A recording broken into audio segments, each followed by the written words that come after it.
Check this out. A decade early and a whole lot of dollars short, so I can give you like $2,000 for this. Hello everyone and welcome back to my channel, where I cover vampires, werewolves, and other supernatural creatures. Today we're going to look at a highly requested movie, the Netflix original, Day Shift. The film came out in 2022 and stars Jamie Foxx as Bud Jablonski and Dave Franco as Seth. It also features Snoop Dogg, Megan Good, and Peter Stormare. It was directed by J.J. Perry, who has been a longtime martial artist and award-winning stunt professional who has worked in movies such as John Wick, Avatar, Fast and Furious, Iron Man, and more. The film was also produced by Chad Stahelski, who directed all the John Wick films. You can definitely feel the influence in the action scenes, but in a good way. People have said that Day Shift is like John Wick with vampires, and it definitely feels like that at times. Day Shift is an action-oriented vampire-slaying adventure, but there's also a lot of lore and small references that paint a larger picture of the vampires and their story. Let's look at the vampire hunting organization known as the Union, the different species of vampires, some fan theories about the movie, and more. If you enjoy videos about vampires and other supernatural creatures, hit that like button and subscribe for new videos every week. What are you doing in my room? Day Shift takes place in a modern-day Los Angeles where vampires are very much a real threat. We don't know when they were created or who created them, but today they are hunted by the Union, a secret group possibly run by the government that is tasked with killing vampires. The LA office is hidden behind a laundry/dry cleaners, then you enter through a secret door in the elevator. We learn from a Union member they just recently went worldwide, and we see other cities with Union offices like London. The department has a very retro look to it with wood paneling everywhere and the old school counters on the wall, showing they haven't updated in a really long time. When they first enter the Union, there's a small Easter egg. Someone comes over the speaker and says, J.J. Perry to the trade desk. Perry is the director of the film. J.J. Perry to the trade counter. Wow. J.J. Perry to the trade. The Union has very strict codes you must follow when on duty or you can get fired very easily. There seems to be a code for just about everything. I'm sorry, code 107 in the book clearly states anything less than enough of the codes. It's fine. We see the field operatives follow the codes for the most part, but drastic times call for drastic measures. The office employees that work inside the Union building are probably paid for their work. However, the people that hunt vampires work more like bounty hunters. They are paid for the vampire fangs they collect. The older the vampire, the more the teeth are worth, with the larger elder teeth being especially prized. Elder fangs are not only larger but also have a serrated edge on the back like a saw. They don't exactly tell us what an elder is, but Seth says that this vampire was roughly 90 years old and almost an elder, so I think it's a good bet that an elder is a vampire over 100 years old. We learn that younger vampire fangs sell for around $2,000 each, but for an elder it can be as high as $10,000 or more per fang. We hear about a legendary 700-year-old vampire named El Jefe, whose teeth would apparently be worth so much that just one could buy you a mansion in Bel Air, which can cost anywhere from $50 to $150 million. We'll talk more about El Jefe later. There are two shifts that the Union hunters can work: night shift and day shift. Day shift is obviously during the day. There are much less vampires out during the day, which leads to much less money made, but it's safer. Night shift is when all the undead come out to play, when all the action happens. It's where the big money is made, but you have to prove yourself to get on night shift. The most respected vampire hunter in the LA Union is Big John. He's a longtime member with a lot of pull with the higher-ups. We don't know exactly what John did to be so respected, but he probably killed a lot of vampires. The head of the LA Union, Seeger, says to John, "God knows where I'd be sitting without your support." When John enters the Union and scans his thumb, his ID comes up. Elliot John Dante, Venator First Class. Venator means hunter. I took this meeting out of respect for you, Big John. God knows I wouldn't be sitting here without your support. The main character of the film is Bud Jablonski, a vampire hunter who disguises himself as a pool cleaner in order to stay under the radar. We learn he's divorced from his wife because being a hunter made him live a very secretive life, and she assumed the worst. His wife and daughter are now going to move away from LA because their schooling is too expensive. Bud has a week to come up with roughly $10,000 or his child moves to another state. To top it off, he was kicked out of the Union a while ago for violating their codes. Since then, he has continued hunting, but he sells his teeth to a shady, under-the-table dealer named Troy. Behind Troy, we see a screen that says Fang Index with a bunch of prices like a stock market. At the bottom of the Fang Index, there's some text that gets cut off, but we can read cash, gold, and Fang coin. What in the world is Fang coin?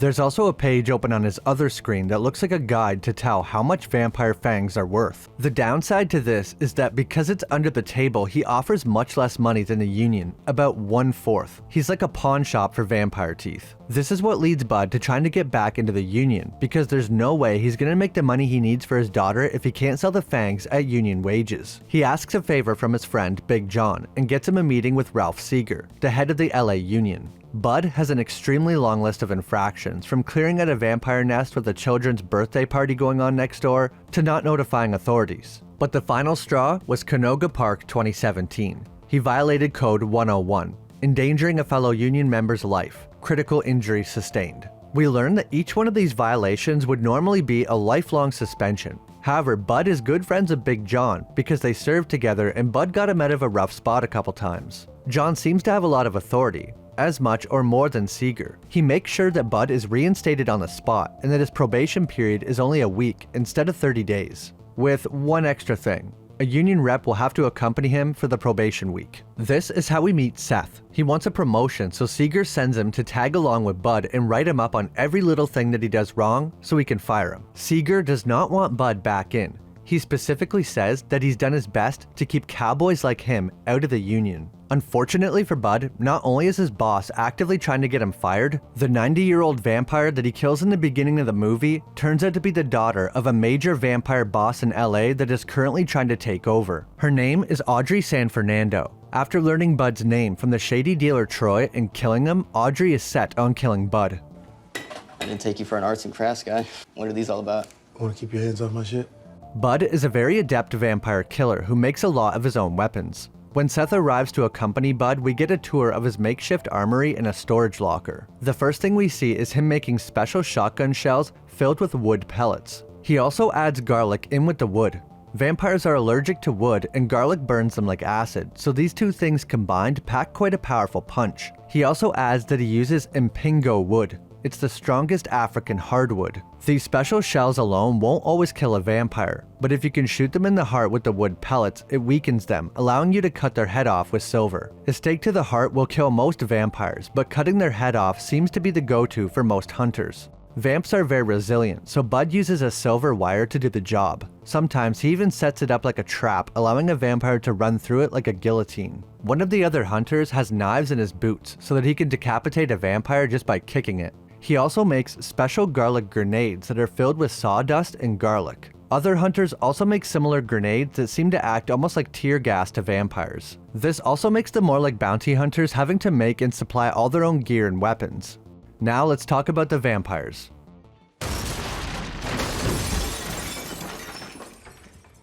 The vampires in Day Shift have a mysterious origin. We don't know when or how they were created. Troy does say, while looking at some fangs, that this vampire has a pure bloodline. Must have come from Mexico. If more pure bloodlines come from Mexico, that kind of implies that maybe that was their place of origin. One of the most powerful vampires in LA is Audrey San Fernando. She tells us that a long time ago, humans worshipped vampires as gods, right here in the valley, built temples of blood and bone to honor them, until one day, the humans turned on them. We don't know why humans turned against the vampires, but presumably they realized that they were no gods, but monsters. Today, vampires live in secret and control the LA drug trade. Some believe the legendary 700-year-old El Jefe is the one at the top of the organization, and he's just waiting for his moment to emerge. Most people dismiss this as rumors and tall tales, but some, including Big John, think otherwise. The vampire side plot that is never fully fleshed out in my opinion is the vampire sunscreen. Audrey is apparently developing or using a special kind of sunscreen that vampires can wear, and it allows them to go out into sunlight for short periods of time, around 15 to 20 minutes. She wants to use this sunscreen in order to take over LA and kill the other vampires supposedly run by El Jefe, so she can take over the drug trade for herself. According to one of the Nazarian brothers, the sunscreen is made of a shell of a desert tortoise and is illegal in 40 countries. Appears to be an almost elder, roughly 90 years old. 90. I talked a bit about how fangs are sold to the Union or under-the-table dealers for money, but the big question is, what are the fangs for? We hear they are extremely sharp, and Troy is wearing one as jewelry, but we never hear anyone confirm who is buying the fangs or why. Could it be the government or some organization paying by the fang like a bounty to get him off the street? Well, I don't think so, because Seth tells Bud that he should come back and kill the younger vampires when they're older and their teeth are worth more. Plus, elder vampire teeth are worth much more, so they must have some valuable property that increases with age, possibly sharpness, strength, or some people have speculated that they could be used in some type of potion or medicine that extends life or grants some kind of supernatural effect. That's just speculation though. Seth does specifically say this: El Jefe's teeth are so sharp, one would buy you a mansion in Bel Air. So I think in that sentence he confirms the sharpness has something to do with the value. Audrey also tells us some very important facts about vampire fangs. She says a vampire cannot live without them, and they are the only thing that cannot regenerate. Everything that makes a vampire a predator is in its fangs. I wonder what this could mean. The fact that they are the only thing that a vampire cannot regenerate lends further credence that they must have some special property. There are 5 different types of vampires in Day Shift: Southern, Eastern, Spider, Uber, and Juvenile. They're mostly solitary, but when they must work together, there is a hierarchy based on age. This is similar to the Witcher video game and a lot of other vampires. Usually the oldest is always the leader. Certain kinds of vampires will live together in a hive, but others cannot because they apparently share the same food source and would attack each other. This was one of the clues that Seth found that something strange was going on in LA, because they found a hive with all kinds of vampires in it. He says Ubers are solo nesters, spiders will nest with other spiders or juvies possibly, but apparently a spider would never live with southerns or easterns. The fact that all these vampires were living together let them know that something strange was going on. A hive or a nest is usually a house that has had all the windows blocked off and is inhabited by a group of vampires. They probably use it as a place of safety during the day. It's a hive! What? Vampires are undead, so they cannot reproduce. Instead, they grow their numbers by biting people and turning them. When vampires die, they release a gas that gets on you, and it's very easy for other vampires to sniff it out. This explains why Bud was so afraid getting back to his apartment and acting paranoid after killing the first vampire that we see. The first thing he did as soon as he got home was take a shower, and he's developed a special kind of wash to get rid of the scent. He doesn't say exactly what it's made out of, but it must be pretty strong because he says don't get it in your eyes or your... Most vampires look the same with pale skin, fangs, and normal colored eyes. Some vampires have more distorted facial features. It's never confirmed, but this could be a specific species. Other vampires like Audrey can take on a more vampiric visage whenever they want, and sometimes her eyes glow red when she smells blood or gets angry. It's common for vampires to have familiars. These are human servants that perform tasks for a vampire, hoping that eventually they will be turned for their service. More powerful vampires will usually have more powerful familiars. As for weaknesses, they are allergic to wood. Sunlight burns their skin and will kill them eventually. You can stake them in the heart, and garlic burns them like acid. One of the famous Nazarian brothers keeps garlic in his mouth, so that if one gets too close, he spits the garlic at them, blinding them. Silver is also effective against vampires and is used in bullets and knives. It's used for decapitating vampires, so it must cut through vampire flesh easier. Although vampires are more vulnerable to these forms of attack, they can also be killed by severe trauma or decapitation. Like I said before, cutting the head off seems to be the preferred method, because stronger vampires like uber vamps might not always go down from a stake to the heart. Vampires can also be set on fire. This is one of the best ways of killing them other than cutting their head off, but if you burn them, you also burn the fangs, meaning that you make no money, so Bud doesn't like to do this. Each vampire species has some unique abilities, but all vampires share common traits. They don't age, they have enhanced strength, better senses, and an amazing healing ability. This vampire is shot several times and stabbed, but it appears to do nothing. We also see the stab wound heal right before our eyes. Now, let's talk about the 5 different species of vampire and what we know about them.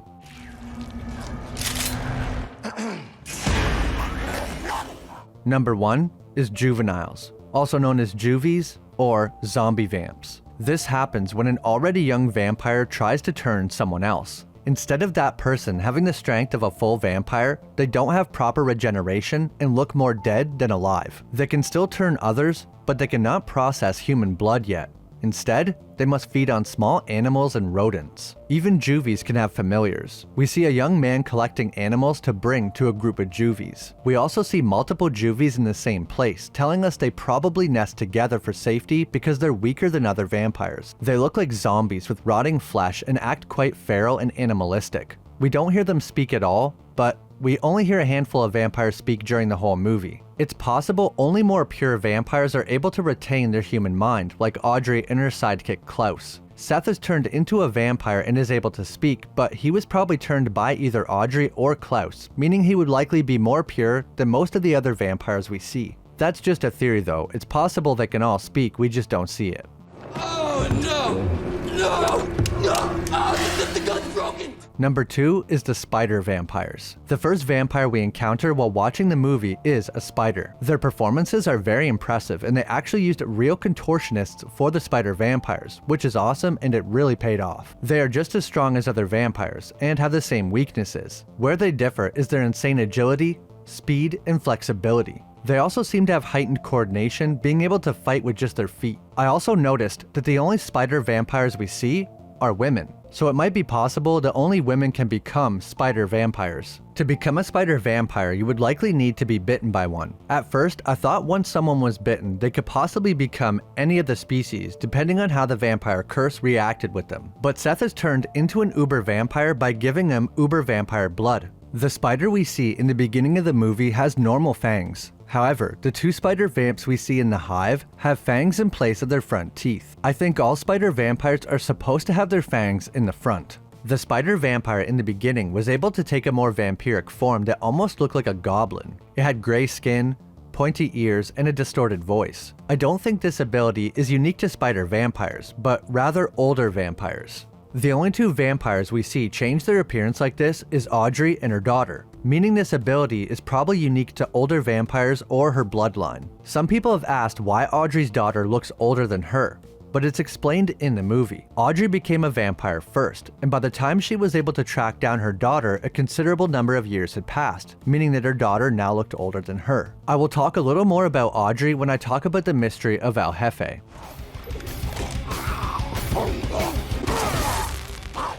Vampire number 3 is Eastern. We don't learn much about these vampires at all. The only defining feature we know about these vampires is their fangs. Seth could recognize an Eastern vampire because apparently their fangs are in the front. Other than that, they seem to be run-of-the-mill vampires. The one he identifies on the floor as an Eastern had some distorted features, but I'm not sure if that's because it's an Eastern. Number 4 is Southern vampires. These are the ones we know the least about. Nothing is said about them beyond their name. As far as we know, they do not have any defining features. A hunter might have to closely inspect their fangs or something else to know for sure.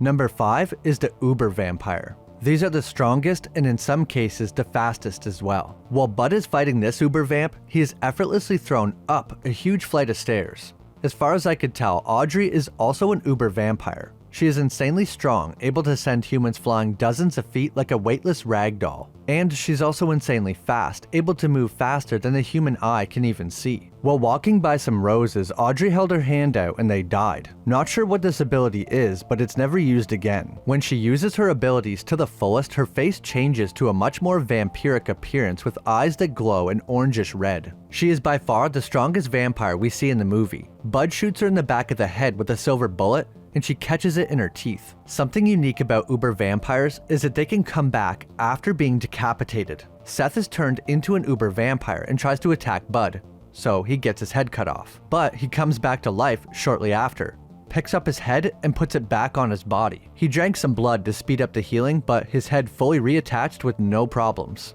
Bud tells us that if you can hit them in the heart with wood before cutting their head off, then they cannot come back. Shortly after Seth is turned into an Uber vampire, he's already very strong and agile. Heather states that Seth will be unpredictable because he was turned with Uber blood, implying that Uber vampires are more aggressive. I wonder how the different species of vampire came to be. Does each vampire descend from their own ancient vampire that had unique traits? Or did each species of vampire develop over time?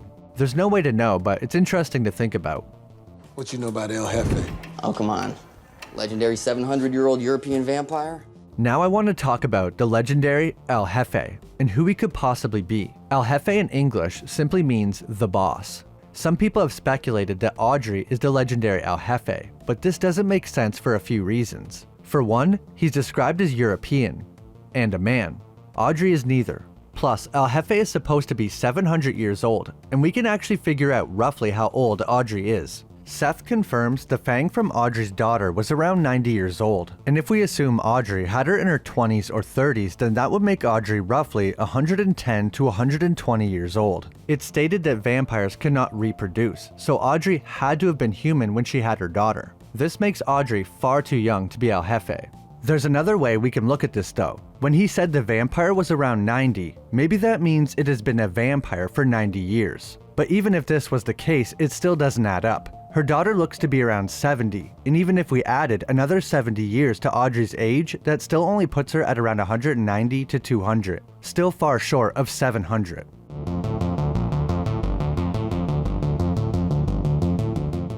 Another popular theory is that Big John, or John Elliott, is El Jefe. He is highly respected, and his name Big J bears some resemblance to El Jefe. Some people think the J could be referencing Jefe, or that L in El Jefe is a nod to Elliot. He also gets bitten by a vampire and is in pretty bad shape. Then, as a last-ditch effort, he reveals some kind of explosive device strapped to his chest and activates it to save Bud and his family. We assume he dies, but he emerges from the sewer without a scratch on him, which is definitely weird. I don't know how he would have survived the explosion, unless what he had on was some kind of UV bomb like the one from Blade. We do see a kind of blue light, so it's possible. I'm gonna go freshen up my coffee and let you gentlemen cross those T's.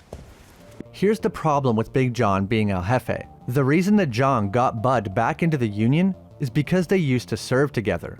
So Bud has known John for some time and probably would have noticed if he was a vampire. Vampires like Audrey and Seth can pass as human even in front of Union members, so it's possible John could have been a vampire the whole time, but I think it's unlikely. Plus, we see him out in daylight. As far as him looking totally healthy at the end of the film, like I said before, I think that after he was bitten in a tunnel, he did turn into a vampire. I admit it would be a good plan for a 700-year-old vampire to infiltrate the Union and befriend one of the best vampire hunters. It would allow him to always stay one step ahead, and he did seem to show some impressive physical feats. Of all the mysteries in this movie, I wish we had got an answer to this one. I myself think the most likely person to be El Jefe is whoever Audrey was talking to on the phone. She doesn't say his name, and we never hear from him again during the movie. He tells Audrey that she didn't have the authority to kill one of his men, and he will need to rethink their deal. He sounds like he has a lot of influence in the vampire world, and his accent sounds European. You had no authority to take out Sasha. I'm going to have to rethink our deal. That's my video on the vampires from Day Shift. I tried not to spoil too many things from the plot if I could help it, so that you could still watch the movie for yourself if you haven't. I definitely recommend it. It's not groundbreaking, but it's funny and the action is very entertaining. Let me know what you think of Day Shift, and who do you think El Jefe is? It was kinda strange to bring him up and talk about him with such reverence just for us to never see him, but I guess it gave people something to theorize over. When doing research for the video, almost half the articles I came across were, who was El Jefe? If there's any other movies or TV shows you want me to check out, leave them in the comments below. I always read through them. You guys leave the best suggestions and are always so polite, even when you're pointing something out that I missed or correcting me. And I just want to say thank you because I really appreciate that. If you enjoyed, leave a like and subscribe if you haven't. I'm getting close to 100,000 subscribers and that's such an unbelievable milestone. An extra big thanks to my channel members Roderick, Awesome Pea Shooter, Jason Miller, Cyper2880 Expensive Skin, Zothros Paradox, Steven556, Owen Wildish, and Joseph Roman. I can't tell you how much it means that you guys go out of your way to show support for the channel. Thanks so much for watching, and I'll see you in the next video.